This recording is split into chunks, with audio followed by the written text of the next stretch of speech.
Good morning my friends, this is Ameer Shah. ഇന്ന് നമ്മൾ സംസാരിക്കാൻ പോകുന്നത് LIC mutual fund, manufacturing fund. ഈ LIC മാനുഫാക്ചറിങ് മ്യൂച്വൽ ഫണ്ട് ഞാൻ നിങ്ങൾക്ക് പരിചയപ്പെടുത്തുന്നത് വളരെ സന്തോഷത്തോടെയും അതുപോലെ തന്നെ വളരെ അഭിമാനത്തോടെയും കൂടിയാണ്. കാരണം ഏതൊരു ഇന്ത്യക്കാരനെ സംബന്ധിച്ചും ഇന്ത്യ ഗവൺമെൻറ്റിനെ സംബന്ധിച്ചും നമുക്ക് ഏറ്റവും അഭിമാനം നൽകുന്ന ഒരു സ്ഥാപനമാണ് LIC ഓഫ് ഇന്ത്യ. നമുക്ക് നമ്മുടെ കൂടെയും നമ്മുടെ അഭാവത്തിലും നമ്മളെയും അതുപോലെ നമ്മുടെ കുടുംബത്തെയും സഹായിക്കുന്ന ധാരാളം ഇൻഷുറൻസ് സ്കീമുകൾ നൽകിക്കൊണ്ട് നമുക്ക് തണൽ നൽകുന്ന ഒരു സ്ഥാപനമാണ് LIC എന്ന് പറയുന്നത്. അതുപോലെ തന്നെ രാജ്യത്തിൻ്റെ വളർച്ചയ്ക്ക് വേണ്ട ഫണ്ട് നൽകുന്നത് LIC പോലുള്ള കമ്പനികളാണ്. LIC ഹൗസിംഗ്, അതുപോലെ LIC ഇൻഷുറൻസ് എന്നെല്ലാം പറയുമ്പോൾ, ലൈഫ് ഇൻഷുറൻസ് എന്നെല്ലാം പറയുമ്പോൾ അത് ഞാൻ ഒട്ടും നിങ്ങൾക്ക് പരിചയപ്പെടുത്തേണ്ട ആവശ്യമില്ല. It's one of the best company in India and they have very good track record in terms of financial management and investments. ഇന്ത്യയിലെ ഒട്ടുമിക്ക നല്ല കമ്പനികളിലും ഇവർ നിക്ഷേപം നടത്തിക്കൊണ്ട് ലാഭമെടുക്കുന്നു എന്ന് മാത്രമല്ല, മറ്റ് AMCകളെ പോലെ LICയും മ്യൂച്വൽ ഫണ്ട് നൽകിക്കൊണ്ട് നമ്മുടെ സമ്പത്തിനെ വളർത്താൻ നമ്മുടെ കൂടെ നിൽക്കുന്നു എന്നാണ് എനിക്ക് പറയാനുള്ളത്. ഇവിടെ നമ്മൾ ധാരാളം മ്യൂച്വൽ ഫണ്ടുകൾ ഇന്ന് നമുക്ക് മാർക്കറ്റിൽ അവൈലബിൾ ആണ്. നമ്മൾ മുമ്പൊക്കെ നോക്കുകയാണെങ്കിൽ മ്യൂച്വൽ ഫണ്ട് എന്ന് പറയുമ്പോൾ it used to come in a rare situations, not every day. പക്ഷേ ഇന്ന് നമ്മൾ നോക്കിക്കഴിഞ്ഞാൽ every day you can purchase new NFO. Means there are lot of fund floating into mutual fund schemes. ഇതിൽ ഈ mutual ഫണ്ടിൽ ഇത്രയധികം mutual fund വരിക എന്നതും അതുപോലെ തന്നെ ഇത്രയധികം ക്യാഷ് ഫ്ലോ മ്യൂച്വൽ ഫണ്ടിലേക്ക് പോവുക എന്നതും ഒരു പരിധിവരെ നമുക്ക് ആക്സെപ്റ്റ് ചെയ്യാൻ പറ്റുമെങ്കിലും അതിൽ കുറേ ഡേഞ്ചർ എലമെൻ്റ് ഉണ്ട് എന്നത് കൂടി സത്യമാണ്. പക്ഷെ നമ്മൾ തിരഞ്ഞെടുക്കുന്ന മ്യൂച്വൽ ഫണ്ട് വളരെ നല്ല തീമാറ്റിക് ഫണ്ടുകളാണ് എങ്കിൽ still it is comfortable to invest in good mutual funds. ഇവിടെ LIC മാനുഫാക്ചറിങ് മ്യൂച്വൽ ഫണ്ട് എന്ന് പറയുന്നത് it's a very good opportunity for every Indians to invest your money. നമ്മൾ പല ആളുകളും പല ബിസിനസ്സിൽ ഇൻവെസ്റ്റ് ചെയ്യാറുണ്ട്. നിങ്ങൾക്ക് ഉദാഹരണത്തിന് ഒരു മാനുഫാക്ചറിങ് കമ്പനിയിൽ നിങ്ങൾക്ക് ഇൻവെസ്റ്റ്മെൻറ്റ് നടത്തണമെന്ന് താല്പര്യമുണ്ട് എങ്കിൽ instead of putting your money in a particular manufacturing company, you can invest that amount in mutual fund, manufacturing mutual fund. ഇതിൻ്റെ ഒരു ഗുണം എന്താണെന്ന് വെച്ചാൽ നമ്മുടെ രാജ്യത്ത് പ്രവർത്തിച്ചു വരുന്ന പ്രധാനപ്പെട്ട മാനുഫാക്ചറിങ് കമ്പനികളുടെ ഷെയറുകളിലാണ് ഈ ഫണ്ട് നമ്മൾ നിക്ഷേപം നടത്തുന്നത്. സ്വാഭാവികമായും large cap companies, mid cap companies and small cap companies എല്ലാം ഈ ഒരു പരിധിയിൽ വരുമെങ്കിൽ പോലും majority of the investment will be invested in large cap companies. ഇപ്പോൾ നമ്മൾ മാനുഫാക്ചറിങ് കമ്പനികൾ എന്ന് പറയുമ്പോൾ Tata steel, Bajaj auto, Reliance, Tata Motors, Hindustan aeronautics, ഇങ്ങനെ ധാരാളം പ്രധാനപ്പെട്ട മാനുഫാക്ചറിങ് കമ്പനികളാണ് നമ്മൾ നമ്മുടെ അറ്റൻഷനിലേക്ക് കൊണ്ടുവരുന്നത്. ഇത്തരം കമ്പനികളിലാണ് കൂടുതൽ ഇവർ നിക്ഷേപം നടത്തുന്നത്. അതുപോലെ തന്നെ ഫാർമ സെക്ടർ, ഇന്ത്യയിലെ എല്ലാ പ്രധാനപ്പെട്ട 15-ൽ കൂടുതൽ പ്രധാനപ്പെട്ട മാനുഫാക്ചറിങ് മേഖലകളെ എല്ലാം തിരഞ്ഞെടുത്തുകൊണ്ട് അതിൽ നിന്നും നന്നായി പെർഫോം ചെയ്യുന്ന കമ്പനികളെ മാത്രം ഫിൽട്ടർ ചെയ്തുകൊണ്ട് എല്ലാ 6 മാസം കൂടുമ്പോഴും ഈ നിക്ഷേപത്തെ റിവ്യൂ നടത്തിക്കൊണ്ട് അതിനെ റീപൊസിഷൻ ചെയ്തുകൊണ്ട് മുന്നോട്ട് കൊണ്ടുപോകുന്ന ഒരു പദ്ധതിയാണ് മാനുഫാക്ചറിങ് മ്യൂച്വൽ ഫണ്ട് എന്ന് പറയുന്നത്. ഇവിടെ നമ്മുടെ ഫ്രണ്ട്സിന് നമ്മളിത് റെക്കമെൻഡ് ചെയ്യാൻ കാരണം it's not only because of manufacturing fund, it is basically we are representing LIC in this scheme. So LICയുടെ ഭാഗമാവുക എന്നതും അതുപോലെ ഇന്ത്യയിൽ വളർന്നു വരുന്ന മാനുഫാക്ചറിങ് ഇൻഡസ്ട്രിയുടെ ഒരു ഭാഗമായി തീരുക എന്നതും നമ്മുടെ സമ്പത്തിനെ വളർത്താൻ പറ്റുന്ന ഏറ്റവും നല്ലൊരു സാധ്യതയാണ്. ഞാൻ മറ്റെല്ലാ വീഡിയോകളിലും പറയുന്നത് പോലെ ഈ വീഡിയോ എന്നത് തികച്ചും 100% എഡ്യൂക്കേഷണൽ പർപ്പസോട് കൂടിയാണ്. നമ്മൾ നേടിയെടുക്കുന്ന അറിവുകൾ, നമ്മുടെ കയ്യിലുള്ള റിസർച്ച് ഡാറ്റകളെല്ലാം വെച്ചുകൊണ്ട് നമുക്കറിയുന്ന കാര്യങ്ങൾ എനിക്കറിയുന്ന ആളുകൾക്ക്, എന്നെ അറിയുന്ന ആളുകൾക്ക് പറഞ്ഞു കൊടുക്കുക എന്നത് മാത്രമാണ് ഈ വീഡിയോ കൊണ്ട് ഉദ്ദേശിക്കുന്നത്. Nothing more than that. So ഈ ഫണ്ടിൽ നിങ്ങൾക്ക് നിക്ഷേപം നടത്തുകയാണെങ്കിൽ ഇതിൽ നിങ്ങൾക്ക് പല രൂപത്തിൽ നിക്ഷേപം നടത്താൻ പറ്റും. പക്ഷേ I recommend you to use Groww app. കാരണം ഗ്രോ ആപ്പ് ഉപയോഗിച്ച് കഴിഞ്ഞാൽ മറ്റുള്ള ഏജൻസി ഫീകൾ ഒന്നും ഇല്ലാതെ തന്നെ ഡയറക്റ്റ് മെത്തേഡിൽ നിങ്ങൾ നിക്ഷേപം നടത്തി കഴിഞ്ഞാൽ നിങ്ങളുടെ നിക്ഷേപത്തിൻ്റെ വളർച്ച എന്ന് പറയുന്നത് വളരെ ഫാസ്റ്റായി നമുക്ക് കാൽക്കുലേറ്റ് ചെയ്യാൻ കഴിയുമെന്നത് ഒരു സത്യമാണ്. അതുകൊണ്ട് ആ സത്യത്തെ നിലനിർത്തിക്കൊണ്ട് നമ്മൾ പറയുന്ന പ്രകാരം നിങ്ങൾ നിക്ഷേപം നടത്തുകയാണെങ്കിൽ നിങ്ങൾക്ക് നിങ്ങളുടെ നിക്ഷേപത്തെ വളരെ വലിയ ഒരു പെർസെൻറ്റേജിലേക്ക് വളർത്തിയെടുക്കാൻ കഴിയും. കാരണം നമ്മൾ നിങ്ങളോട് നിക്ഷേപം നടത്താൻ പറയുന്നു, നിങ്ങൾ വേറെ ഏതെങ്കിലും ഏജൻസി മുഖാന്തരം നിക്ഷേപം നടത്തുമ്പോൾ നമ്മൾ പറയുന്ന ഒരു ഘട്ടത്തിലേക്ക് നിങ്ങളുടെ നിക്ഷേപം വരണമെങ്കിൽ നമ്മൾ പറയുന്ന അതേ ഡയറക്ഷനിൽ തന്നെ നിങ്ങൾ നിക്ഷേപം നടത്തണം. അതല്ല എങ്കിൽ നിങ്ങളുടെ ലാഭം പലപ്പോഴും ഡിവിഡൻ്റായിട്ടും ഇൻസെൻറ്റീവായിട്ടും പിന്നെ ഏജൻസി ഫീ ആയിട്ടും കട്ട് ചെയ്തുകൊണ്ടിരിക്കുകയും അത് മറ്റാളുകളുടെ കയ്യിലേക്ക് പോകുമെന്നത് സത്യമാണ്. ഇവിടെ ഞാനല്ല നിക്ഷേപം നടത്തുന്നത്. Even though I am investing in Geojit, but for mutual fund I am 100% I am using grow.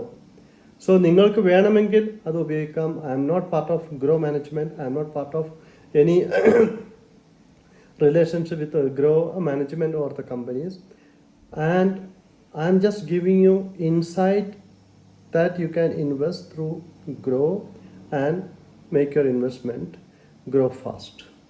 ഇനി മാനുഫാക്ചറിങ് ഫണ്ട് നമ്മൾ തിരഞ്ഞെടുക്കാൻ കാരണം ഇപ്പോഴുള്ള മാർക്കറ്റ് ഒരു മാനുഫാക്ചറിങ് ഫണ്ട് നിക്ഷേപിക്കാൻ പറ്റിയ അവസരമാണോ എന്നതാണ് നമുക്ക് ആദ്യം കണ്ടെത്തുന്നത്. കാരണം നിങ്ങൾക്കറിയാം, ഇപ്പോൾ ഇന്നത്തെ മാർക്കറ്റ് എന്ന് പറയുന്നത്, let me cross check it again, it is around 85,000. Sensex 85,000, അതുപോലെ നിഫ്റ്റി 25,000 ട്രേഡ് ചെയ്യുമ്പോൾ സത്യത്തിൽ നമുക്ക് മനസ്സിലാക്കാൻ പറ്റും നമ്മൾ വളരെ ഹൈലി ബബിളായിട്ടുള്ളൊരു മാർക്കറ്റിലാണ് നിൽക്കുന്നത്. ഈ ഇത്രയും കൂടിയ മാർക്കറ്റിൽ നമ്മൾ മ്യൂച്വൽ ഫണ്ടിൽ നിക്ഷേപം നടത്തുക എന്നത് പ്രോഫിറ്റ് നേടിയെടുക്കാൻ വളരെ റിസ്ക്കിയുള്ള ഒരു സമയമാണ് എന്നത് 100% ശരിയാണ്. പക്ഷെ നമ്മൾ എന്നാൽ പോലും നല്ല മ്യൂച്വൽ ഫണ്ടുകളെ കണ്ടെത്തി നമ്മൾ നിക്ഷേപിക്കുന്ന അതേ മ്യൂച്വൽ ഫണ്ടുകൾ നമ്മൾ നമ്മുടെ ഫ്രണ്ട്സിന് പറഞ്ഞു കൊടുക്കുന്നു എന്ന് മാത്രം. ഇവിടെ നിക്ഷേപം തിരഞ്ഞെടുക്കുന്നതും നിക്ഷേപത്തിന് തീരുമാനിക്കുന്നതും നിക്ഷേപത്തിന് ഫണ്ട് ഡൈവേർട്ട് ചെയ്യുന്നതും എല്ലാം ഞാൻ നിങ്ങളാണെങ്കിൽ പോലും ഇത് നമ്മൾ ഓരോരുത്തരുടെയും വ്യക്തിപരമായ തീരുമാനവും നിർദ്ദേശവും മാത്രമാണ്. I am not at all recommending you to invest based on my feedback and video suggestions.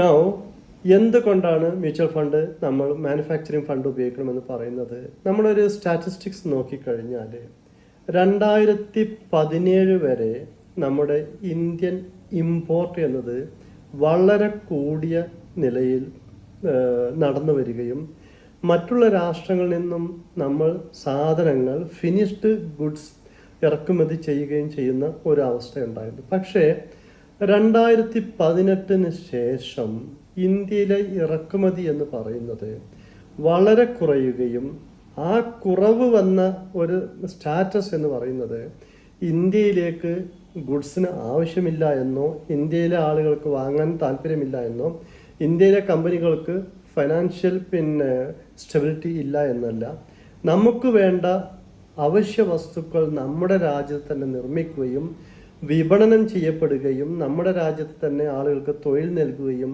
നമ്മുടെ രാജ്യത്ത് തന്നെ ഏറ്റവും കുറഞ്ഞ വിലയിൽ അത് ട്രേഡ് ചെയ്യാൻ പാകപ്പെട്ടു വരികയും ചെയ്യുന്നു എന്നതാണ് സത്യം. നമ്മൾ പലപ്പോഴും കേരളത്തിൽ നിന്നും പല സ്ഥലങ്ങളിലേക്ക് നമുക്ക് സഞ്ചരിക്കുമ്പോൾ കാണാൻ കഴിയുന്ന ഒരു വസ്തുത എന്ന് പറയുന്നത്, ഓരോ ദിവസവും കൂടും തോറും നമ്മുടെ ആളുകൾക്ക് കൂടുതൽ ജോലി സാധ്യത കൂടി വരുന്നു. അതേ അവസരത്തിൽ മാനുഫാക്ചറിങ് സെക്ടറിൽ വരുന്ന കോസ്റ്റ് ഓഫ് ഇൻവെസ്റ്റ്മെൻറ്റ് വളരെ കുറഞ്ഞു വരികയും അതുപോലെ തന്നെ എനർജി കൺസംഷൻ കോസ്റ്റ് എന്നത് ദൈനംദിനം കുറഞ്ഞു വരികയും ചെയ്യുന്ന ഒരു അവസ്ഥ എന്ന് പറയുന്നത് ഇന്ത്യൻ മാനുഫാക്ചറിങ് സെക്ടറിന് വളരെ ഉത്തേജകവും അതുപോലെ ആത്മവിശ്വാസം നൽകുന്ന ഒരു ഘടകമാണ്. നമ്മുടെ പ്രത്യേകിച്ച് നോർത്ത് ഇന്ത്യൻ സൈഡുകളിലെല്ലാം പോയി കഴിഞ്ഞാൽ എല്ലാ കമ്പനികളും പ്രവർത്തിക്കുന്നത് സോളാർ എനർജി കൊണ്ടോ അല്ലെങ്കിൽ വിൻഡ് എനർജി കൊണ്ടോ ഇത്തരം എനർജികളെ ക്യാപിറ്റലൈസ് ചെയ്തുകൊണ്ടാണ്. അതുപോലെ തന്നെ വാഹനങ്ങൾ ഓടുന്നത് ഗ്യാസ് ഉപയോഗിച്ചുകൊണ്ടാണ്, പെട്രോൾ ഉപയോഗിച്ചല്ല. നമ്മുടെ കേരളത്തിൽ ഓരോ 3 കിലോമീറ്റർ 4 കിലോമീറ്റർ ഡിസ്റ്റൻസിൽ ഓരോ പമ്പ് ദിവസവും വരുന്നത് നമുക്ക് കാണാം. പക്ഷേ ഇവിടെ നമ്മൾ പെട്രോളിന് കൂടുതൽ പ്രാധാന്യം കൊടുത്തുകൊണ്ട് പെട്രോൾ പമ്പുകൾ വരുന്ന അവസ്ഥയിൽ മറ്റ് സ്റ്റേറ്റുകൾ എന്ത് സംഭവിക്കുന്നു എന്ന് നോക്കിക്കഴിഞ്ഞാൽ അവർ പെട്രോളിനോട് ബൈ ബൈ പറഞ്ഞുകൊണ്ടിരിക്കുകയാണ്. കേരളത്തിൽ ഞാൻ എപ്പോഴും ചിന്തിക്കുന്നൊരു കാര്യമാണ്, എന്തുകൊണ്ടാണ് കേരളത്തിൽ ഇത്രയും പമ്പുകൾ പെട്ടെന്ന് വരാൻ കാരണം? പണ്ട് കാലങ്ങളിൽ കേരളത്തിൽ ഒരു പെട്രോൾ പമ്പ് ലഭിക്കണമെങ്കിൽ അദ്ദേഹത്തിന് വളരെയധികം ക്യാഷ് കെട്ടിവെക്കേണ്ട അവസ്ഥ ഉണ്ടായിരുന്നു. അതുമല്ല, അദ്ദേഹം ഒരു ഗ്രാജുവേറ്റ് ആയിരിക്കണം. അങ്ങനെ ധാരാളം കണ്ടീഷൻസ് ഉണ്ട്. പക്ഷേ ആ കണ്ടീഷൻസ് എല്ലാം ഇന്ന് എവിടെ പോയി എന്ന് ചോദിച്ചു കഴിഞ്ഞാൽ ഇന്ത്യയിൽ പെട്രോളിന് ഡിമാൻഡ് കുറഞ്ഞു വരുന്നു. ഗവൺമെൻറ് പെട്രോളിന് ഡിമാൻഡ് കുറക്കാൻ എല്ലാ തീരുമാനങ്ങളും എടുത്തിട്ടുണ്ട്. India will be a petrol free nation after some time. നമ്മൾ 100% എനർജി റിസോഴ്സസ് നമ്മൾ കണ്ടെത്തുകയും സോളാറിലേക്ക് ഈ രാഷ്ട്രവും ഈ നാടും മാറിക്കൊണ്ടിരിക്കുകയും ചെയ്യുമ്പോൾ നമ്മുടെ രാജ്യത്ത് മാനുഫാക്ചറിങ് സെക്ടറിനാണ് ഇതിൻ്റെ ഏറ്റവും വലിയ ഗുണം ലഭിക്കാൻ പോകുന്നത്. സോ ഇന്ത്യൻ മാനുഫാക്ചറിങ് സെഗ്മെൻറ്റ് കഴിഞ്ഞ 4 വർഷം കൊണ്ട് വളരെയധികം പുരോഗതി പ്രാപിക്കുകയും ഇന്ത്യയിലേക്കുള്ള ഇറക്കുമതി വളരെയധികം കുറയുകയും ചെയ്യുമ്പോൾ അതിൻ്റെ അൾട്ടിമേറ്റ് ബെനിഫിഷ്യറി എന്ന് പറയുന്നത് ഇന്ത്യയിലെ ഓരോ പൊതുജനവും അതുപോലെ തന്നെ ഇന്ത്യ ഗവൺമെൻറ്റുമാണ്. മറ്റ് ഏതൊരു രാഷ്ട്രത്തെയും നമ്മൾ എടുത്തു കഴിഞ്ഞാൽ ഇന്ത്യയിലെ കൺസംഷൻ റേറ്റ് ആൻഡ് ടാക്സ് എന്ന് പറയുന്നത് വളരെ അഫോർഡബിൾ ആണ്. ഇന്ത്യയിൽ ഏതൊരു കമ്പനിക്കും ഒരു മാനുഫാക്ചറിങ് യൂണിറ്റ് തുടങ്ങുകയാണെങ്കിൽ നിങ്ങൾ നൽകുന്ന കൺസംഷൻ കോസ്റ്റ് എന്ന് പറയുന്നത് ഗ്ലോബൽ ആവറേജിൻ്റെ താഴെയാണ്. മറ്റേത് രാഷ്ട്രത്തെയും എടുത്തു കഴിഞ്ഞാൽ അവർ നൽകുന്നൊരു കോസ്റ്റും നമ്മൾ നൽകുന്നൊരു കോസ്റ്റും ഇന്ത്യൻ പോപ്പുലേഷൻ നമ്മൾ നോക്കുകയാണെങ്കിലും അതുപോലെ നമ്മുടെ സ്റ്റാറ്റിസ്റ്റിക്സ് നോക്കുകയാണെങ്കിൽ ഇറ്റ് ഈസ് ബിലോ ആവറേജ്. പിന്നെ ചൈനയിൽ നിന്നും നമ്മൾ മാർക്കറ്റ് മാറി സഞ്ചരിക്കാൻ ശ്രമിക്കുകയും ഇപ്പോൾ എല്ലാ സാധനങ്ങളും ഇന്ത്യയിൽ നിന്ന് തന്നെ നമ്മൾ നിർമ്മിക്കാൻ തുടങ്ങുകയും ചെയ്തിട്ടുണ്ട്. ഇപ്പോൾ നമ്മുടെ ഗുജറാത്ത് പോലുള്ള സ്ഥലങ്ങൾ അതുപോലെ മറ്റുള്ള പല ഉൽപ്പന്നങ്ങളും ഇന്ത്യയിൽ തന്നെ നിർമ്മിച്ചുകൊണ്ട് എന്താണോ ചൈനയിൽ നിർമ്മിക്കുന്നത് അതിൻ്റെ ഒരു കോപ്പി ഇവിടെ എത്തിച്ചുകൊണ്ട് ഇവിടെ തന്നെ നിർമ്മിക്കുകയും ഇവിടെ തന്നെ വിപണനം ചെയ്യുകയും ചെയ്യുന്നു എന്നത് ഈ മാനുഫാക്ചറിങ് മേഖലയുടെ വളർച്ചയെ കാണിക്കുന്ന ഒരു ഘടകമാണ്. നിങ്ങൾ ഏതൊരു ഉൽപ്പന്നം നിങ്ങൾ എടുത്തു കഴിഞ്ഞാലും it is manufactured in India, it's A product of India എന്ന് പറയാം നമുക്ക്. സോ മൈ ഫ്രണ്ട്സ്, നിങ്ങൾക്ക് LIC എന്ന കമ്പനിയിൽ വിശ്വാസമുണ്ട് എങ്കിൽ, ഇന്ത്യൻ മാർക്കറ്റിൽ വിശ്വാസമുണ്ട് എങ്കിൽ, അതുപോലെ തന്നെ ഇന്ത്യൻ ഉൽപ്പന്നങ്ങളിൽ വിശ്വാസമുണ്ട് എങ്കിൽ, this is the good opportunity for you to invest in a mutual fund called LIC manufacturing fund. പിന്നെ ഇത് നിക്ഷേപം നടത്തുമ്പോൾ നിങ്ങൾക്ക് ഇത് ഡയറക്റ്റായിട്ടും അതുപോലെ SIP മെത്തേഡിലും നിക്ഷേപം നടത്താൻ പറ്റും. ഞാൻ എല്ലാ പ്രാവശ്യം നിങ്ങളോട് പറയുന്നത് you do investment at once and stay away. പക്ഷേ പല ആളുകളും ചോദിക്കുന്നുണ്ട് എനിക്ക് SIP ചെയ്യാൻ പറ്റുമോ എന്ന് ചോദിച്ചാൽ definitely you can do SIP. ഈ ഫണ്ടുകളെല്ലാം ഓപ്പൺ എൻഡഡ് ആണ്. ഓപ്പൺ എൻഡഡ് എന്ന് പറഞ്ഞു കഴിഞ്ഞാൽ NFO ഓപ്പൺ ചെയ്ത ശേഷം NFO ക്ലോസ് ചെയ്താൽ പോലും നിങ്ങൾക്ക് ഈ ഫണ്ട് സബ്സ്ക്രൈബ് ചെയ്യാൻ പറ്റും, നിങ്ങൾക്ക് ഇതിൻ്റെ ഭാഗമാകാൻ പറ്റും. പക്ഷേ NFO എന്ന് പറയുന്നത് that's the beginning date of a mutual fund. So mutual ഫണ്ടിൻ്റെ ഫണ്ട് ഗ്രോത്തും അതുപോലെ NAV ഗ്രോത്തും നിങ്ങൾക്ക് ലഭിക്കുന്നതിന് വേണ്ടിയാണ് നമ്മൾ NFO നിങ്ങൾക്ക് റെക്കമെൻഡ് ചെയ്യുന്നത്. അതുപോലെ തന്നെ നിങ്ങൾക്ക് കഴിയുമെങ്കിൽ you do one time investment, അതല്ല എങ്കിൽ SIP ചെയ്യാൻ പറ്റുന്ന നല്ലൊരു മ്യൂച്വൽ ഫണ്ട് ആണ് LIC മാനുഫാക്ചറിങ് ഫണ്ട് എന്ന് പറയുന്നത്. ഞാൻ വളരെ സെലക്റ്റീവായ ഫണ്ടുകൾ മാത്രമാണ് എൻ്റെ ഫണ്ടിലേക്കും എടുക്കുന്നത്, നമ്മുടെ ഫ്രണ്ട്സിന് പറഞ്ഞു കൊടുക്കുന്നതും. അതുകൊണ്ട് LIC is A fund I should invest, I must invest. So ഇതാണ് എനിക്ക് നിങ്ങളോടും പറയാനുള്ളത്. 4th ഒക്ടോബർ വരെ ഇത് മാർക്കറ്റിൽ അവൈലബിൾ ആണ്, നിങ്ങൾക്ക് സബ്സ്ക്രൈബ് ചെയ്യാൻ പറ്റും. ഇനി മറ്റു കാര്യങ്ങൾ നോക്കുകയാണെങ്കിൽ പിന്നെ എൻട്രി ലോഡ്, എക്സിറ്റ് ലോഡ് എന്നെല്ലാം പറഞ്ഞ് ധാരാളം വിഷയങ്ങൾ ഇതിൻ്റെ അടിയിൽ വരുന്നുണ്ട്. I'm not educating you with this subject because I don't want you people to exit from this fund within 1 year. So 1 വർഷം കഴിഞ്ഞ ശേഷം മാത്രമേ നിങ്ങൾ നിക്ഷേപം നടത്തി കഴിഞ്ഞാൽ ഇതിന് നിക്ഷേപം പിൻവലിക്കണോ എന്ന് ചിന്തിക്കാൻ പാടുള്ളൂ. അതുകൊണ്ടാണ് ഞാൻ ഇത്തരം കാര്യങ്ങളൊന്നും ഫോർ നോ റീസൺ ഞാൻ നിങ്ങൾക്ക് പരിചയപ്പെടുത്താത്തത്. കാരണം പലപ്പോഴും പല കാര്യങ്ങൾ നമ്മൾ പരിചയപ്പെടുത്തുമ്പോൾ അങ്ങനെ ഒരു വിൻഡോ നിങ്ങളുടെ മുന്നിൽ വരികയും നിങ്ങൾക്ക് പലപ്പോഴും ഒക്കെ ആ വിൻഡോയിലൂടെ ആവശ്യമെങ്കിൽ പുറത്ത് കിടക്കാൻ ഒരു സാധ്യതയുണ്ട് എന്ന് മനസ്സിലാക്കി കഴിഞ്ഞാൽ you will exit before the period I'm expecting. So ഏതൊരു നിക്ഷേപവും ഞാൻ പറയുന്നത് you have to invest and keep quiet for 1 year time. എന്നിട്ട് അത് ഫണ്ട് നന്നായി പെർഫോം ചെയ്യുന്നില്ല എങ്കിൽ then we will think of exiting from it. So ഇവിടെ ഞാൻ ഈ ഫണ്ടിൽ നിന്നും എക്സിറ്റ് ചെയ്യാനല്ല പറയുന്നത്. You keep invested and this fund will grow in a better way. മറ്റൊന്ന്, ഈ ഫണ്ടിനെ കുറിച്ച് നമ്മൾ പറയുമ്പോൾ ഇതിന് 2 ഫണ്ട് മാനേജേഴ്സ് ഉണ്ട്.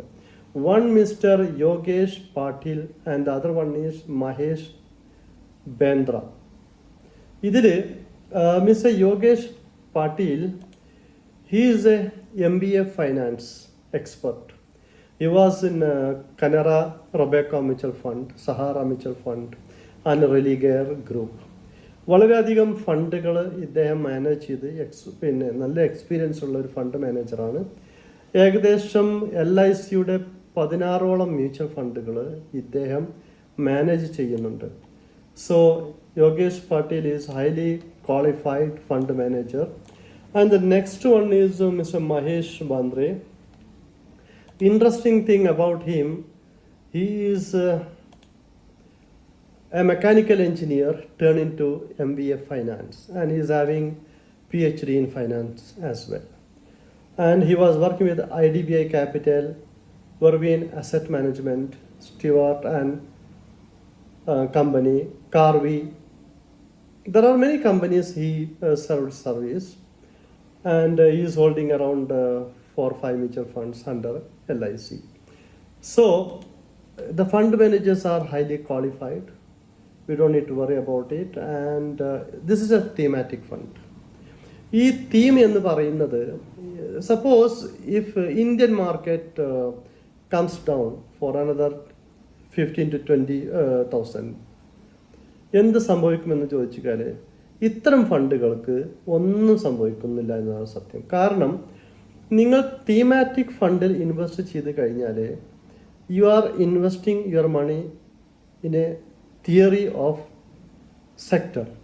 അപ്പോൾ ഇവിടെ നമ്മൾ മാനുഫാക്ചറിങ് കമ്പനികളെ മാത്രം തിരഞ്ഞെടുത്തിട്ട് അതിനൊരു ഇൻഡെക്സ് രൂപത്തിൽ ഫോം ചെയ്തുകൊണ്ട് ആ മാനുഫാക്ചറിങ് കമ്പനികളുടെ പെർഫോമൻസ് ബേസ് ചെയ്തിട്ട് ആ മാനുഫാക്ചറിങ് കമ്പനികളുടെ സൈക്കിൾ നോക്കിയിട്ട് within 6 months which are the major companies performing very well, which company will perform in next another 6 months എന്നെല്ലാം ഫോർകാസ്റ്റ് ചെയ്ത ശേഷം മാത്രമാണ് ഇത്തരം ഫണ്ട് മാനേജേഴ്സ് ഈ ഫണ്ടുകളിൽ നിക്ഷേപം നടത്തുന്നത്.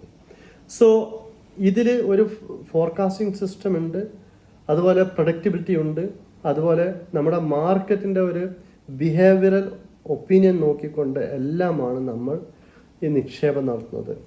പലപ്പോഴും നിങ്ങൾ ഒരു കമ്പനിയിൽ ബ്ലൈൻഡായിട്ട് മറ്റുള്ള ഘടകങ്ങൾ നോക്കി നിക്ഷേപം നടത്തിയാൽ മാർക്കറ്റ് താഴേക്ക് വരുമ്പോൾ ആ പ്രൈസ് താഴേക്ക് വരുന്നു എന്നതുപോലെ തന്നെ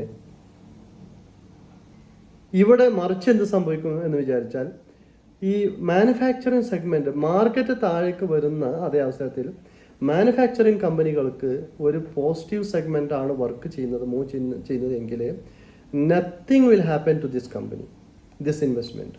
So this is the best and safe zone to invest. ഇതാണ് ബെസ്റ്റ് തീം എന്ന് പറയുന്നത്. നിങ്ങൾ മാനുഫാക്ചറിങ് സെഗ്മെൻറ്റിലാണ് വർക്ക് ചെയ്യുന്നത്. സോ ഈ ഫസ്റ്റ് 6 months റണ്ണിങ് 6 months ആരാണോ പെർഫോം ചെയ്യുന്നത് നമ്മൾ ഇൻവെസ്റ്റ് ചെയ്യുന്നു. അതേ അവസരത്തിൽ നെക്സ്റ്റ് 6 months ഏത് കമ്പനിക്കാണ് ഓപ്പർച്യൂണിറ്റി വരുന്നത്, ഇതെല്ലാം നോക്കിക്കൊണ്ടാണ് നമ്മൾ ഇൻവെസ്റ്റ്മെൻറ്റ് ഡിസിഷൻ എടുക്കുന്നത്. ഇതിൽ കാലാവസ്ഥ ഒരു ഘടകമാണ്, അതുപോലെ തന്നെ ഗ്ലോബൽ ട്രെൻഡ് ഒരു ഘടകമാണ്, അതുപോലെ പിന്നെ പലപ്പോഴും ഹെൽത്ത് സെക്ടർ ഒരു വലിയ ഘടകമാണ്, ഇത്തരം കമ്പനികളുടെ പ്രവർത്തനങ്ങളെ സ്വാധീനിക്കുന്ന ഒരു ഘടകമാണ്. ഫോർ എക്സാമ്പിൾ, മാനുഫാക്ചറിങ് സെഗ്മെൻറ്റിൻ്റെ ഒരു ഹിസ്റ്ററി നമ്മൾ എടുത്തു കഴിഞ്ഞാൽ ഓൺലി കോവിഡ് ടൈമിൽ മാത്രമാണ് മാനുഫാക്ചറിങ് സെഗ്മെൻറ്റ് വളരെ താഴത്തേക്ക് പോയ ഒരു സന്ദർഭം നമുക്ക് കാണാൻ കഴിയുന്നത്. മറ്റെല്ലാം വളരെ സ്റ്റാറ്റിക് ആയിട്ട് സ്റ്റാൻഡേർഡൈസ് ചെയ്തുകൊണ്ട് ഒരേ മൊമെൻറ്റം, ഒരു ബെറ്റർ മൊമെൻറ്റം മാത്രം കാണിക്കുന്ന അവസരത്തിൽ ഗ്ലോബലി കോവിഡ് നമ്മൾ ബാധിച്ച സമയത്ത് ഇന്ത്യൻ മാനുഫാക്ചറിങ് സെക്ടർ വളരെയധികം താഴേക്ക് വന്ന ഒരേ ഒരു സമയം എന്ന് പറയുന്നത് കോവിഡ് സമയം മാത്രമാണ്.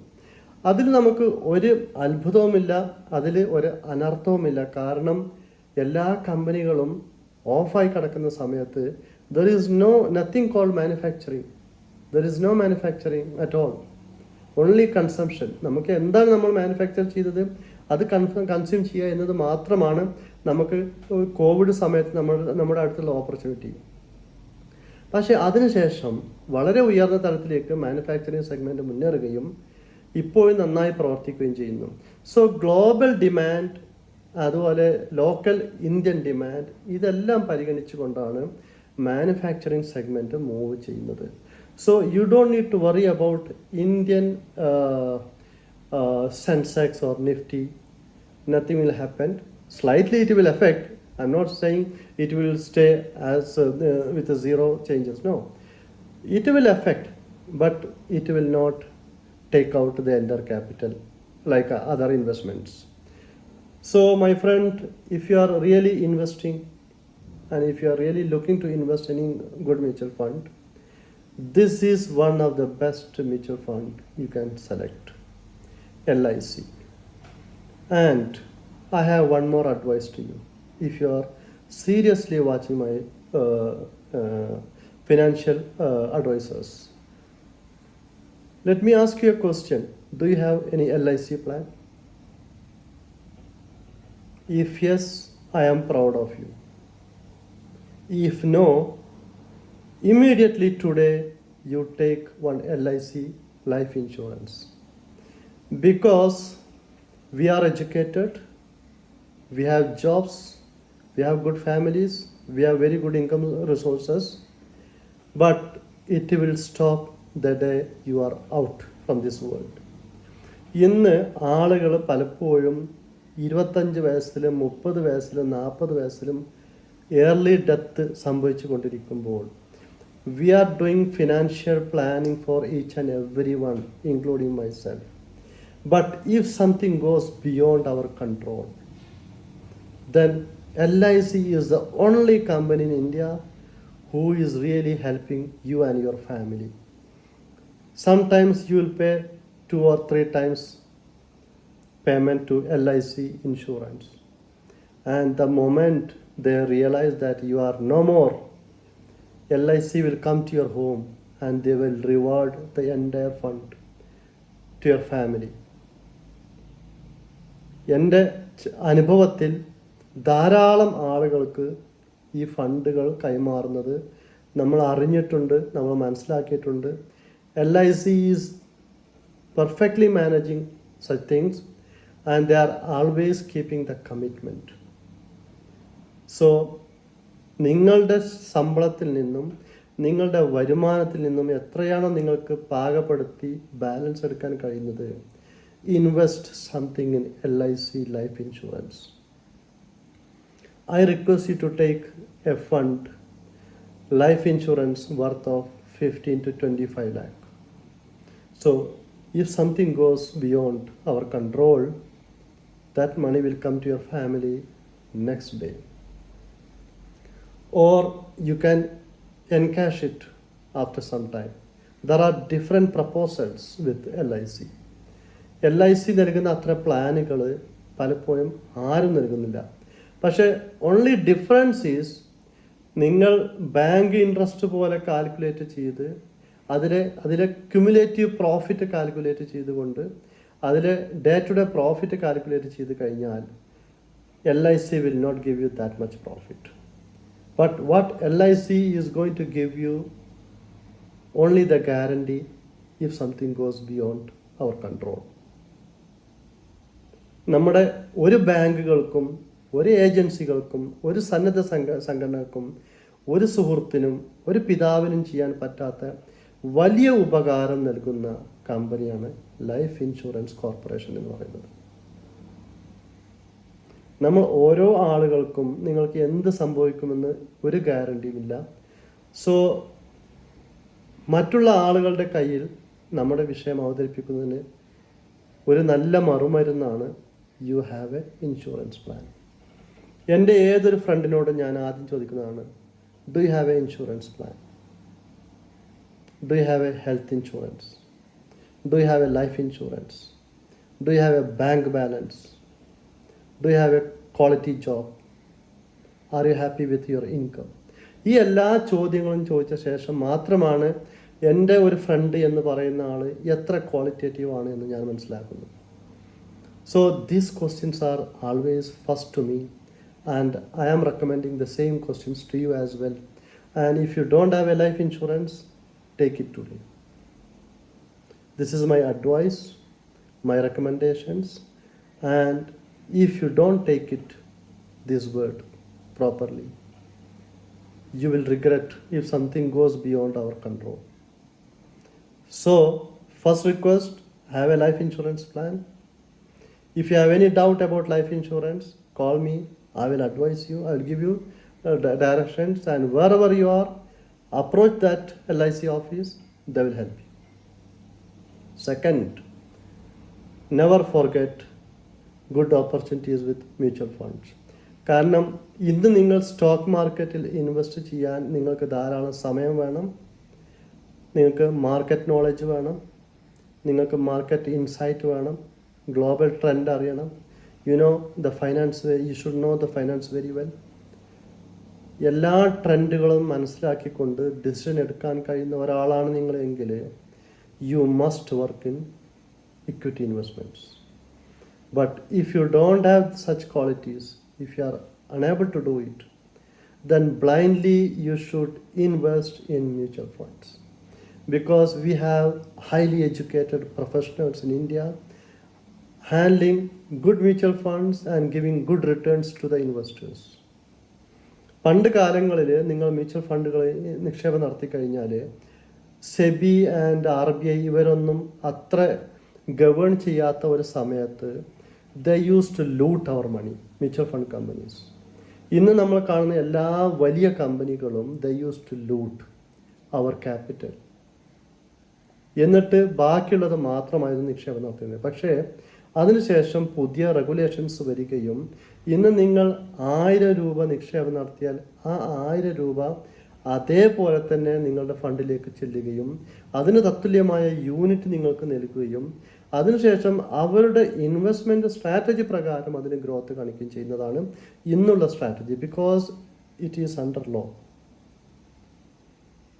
ദേ cannot change any step. So mutual fund എന്നത് ഇന്ന് വളരെ ട്രസ്റ്റ് വർത്തിയാണ്. No one can run away, no one can hide anything in front of you. അതുകൊണ്ടാണ് മ്യൂച്വൽ ഫണ്ട് ഇന്ന് നന്നായി പ്രവർത്തിക്കുന്നതും മ്യൂച്വൽ ഫണ്ടിലേക്ക് നമ്മളെപ്പോലുള്ള ആളുകൾ നിങ്ങളോട് നിക്ഷേപം നടത്താൻ പറയുന്നതും. പലപ്പോഴും നമ്മളോട് ആളുകൾ പറയുന്നതാണ് അവരടുത്ത് ക്യാഷ് ഉണ്ട്, but they are not getting good opportunities to invest. എന്നെ സംബന്ധിച്ച് എൻ്റെ ഫ്രണ്ട്സിന് മാർക്കറ്റിലെ സ്ഥാപനങ്ങളെക്കുറിച്ചോ ബിസിനസ്സുകളെക്കുറിച്ചോ വ്യക്തികളെക്കുറിച്ചോ എനിക്ക് പരിചയപ്പെടുത്താൻ കഴിയില്ല. But I am very good in giving the directions about mutual funds and stocks. That is my skill, and I am 100% confident on my directions and investments, and people are getting benefit in this.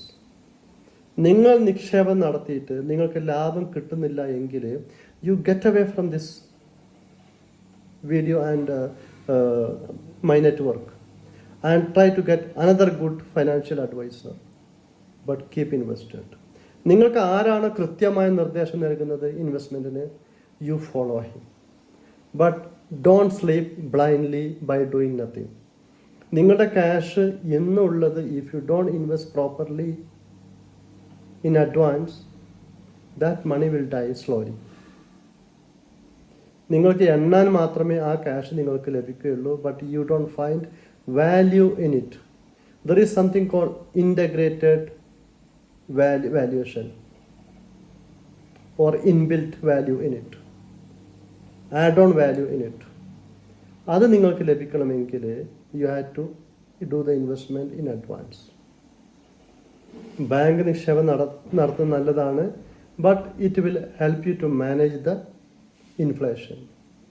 Mutual fund നിക്ഷേപം എന്ന് പറയുന്നത് നിങ്ങളുടെ capital multiple ആവുന്നതിനും നിങ്ങളെ rich ആക്കുന്നതിനും തത്തുല്യമായ കഴിവുകളും പ്രാപ്തിയുമുള്ള ഒരു നല്ല മേഖലയാണ്.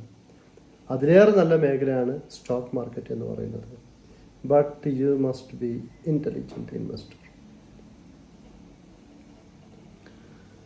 So my friend, I will put my number in this video. Somewhere I will mention it. And if you take this mutual fund, keep it. I recommend don't exit immediately. Stay in this mutual fund for another 2-3 years because we have to watch it. LIC mutual ഫണ്ടുകളുടെ minimum return എന്ന് പറയുന്നത് 17%. But this manufacturing fund, we are expecting around 40%.